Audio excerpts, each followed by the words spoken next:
lost key situation. We're getting ready to program this baby. Doing the procedure to start the freaking car.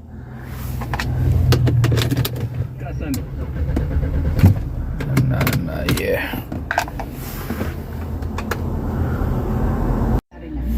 64 times I have to insert the freaking key, and this is funny, guys. It was number 56, so I'm gonna hit yes. So basically the key successfully programmed. This type of BMW, it's a little different, so it's a little weird, but it works now. See, it's actually on. Yeah, baby. God damn it, man. God damn it. So that's the way we do these cars, man. So